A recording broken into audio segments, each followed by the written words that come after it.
in 1985, Oxford University refused Margaret Thatcher an honorary degree because of her education policies.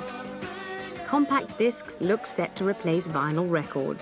And at a charity lunch, Princess Michael of Kent introduced Toyah to a rock guitarist, Robert Fripp, from the band King Crimson.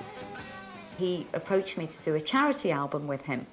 So I moved down to his studio in his house near Bournemouth and worked with him, and within a week he proposed. What made you say yes to him so very quickly? He is the most extraordinary human being I've ever known. He's kind, spiritual, super intelligent, and does not manipulate you in any way through fear or intellectualism. He's straight down the line. He's truthful to the point of hurting. But you can't help but admire someone like that. And I knew as soon as I met him that this was someone that I could take that journey with, where you grow, where everything is an event. And I thought this will make a really good marriage. And on This Is Your Life, Toyah's husband made his feelings for her extremely clear after hearing Freedom, the track they wrote together.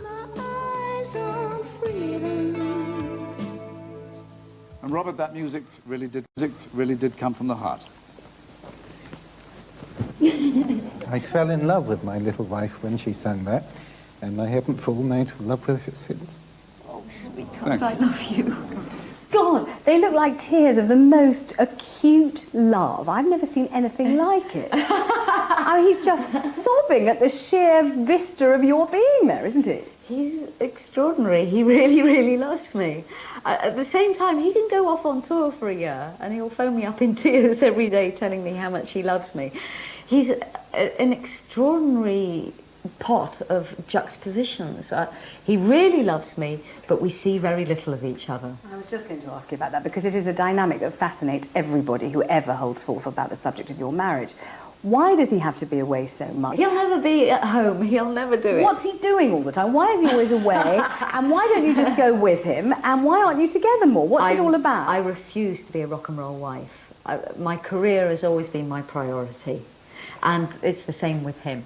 We're nomadic, basically. We are both nomadic. And the distance between us actually holds us together. You don't want to be separate, you want to be together. You do in the beginning, and I think then children come and children hold that mesh together, but we didn't have that in the equation of our relationship. It's not an accident that there are no children.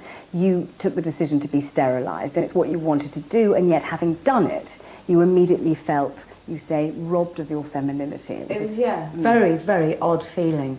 Knowing I didn't want children, knowing I didn't want to accidentally get pregnant and go through all those decisions of whether you keep it or lose it. And there was another factor, because I don't have a full socket in the hip on the right side, that can dislocate. I have to be very, very careful of dislocation. So pregnancy would have meant that I'd have to spend the last 3 months of the pregnancy kind of in a chair or lying down. So I got sterilised. There's no problem in me making that decision. But when I woke up after the sterilisation, I thought, oh, what have I done? I've actually played with God's decision of who and what I am. I felt very strange about it. Now I don't at all. But for the first year of being sterilised, I felt weird. So no part of you now thinks, oh gosh, I wish I just left it to chance or happenstance or something? I really am very, very firm in knowing that I don't want children. And obviously now I'm 42, I mean, I suppose I could, but I've never had those feelings, that calling, never.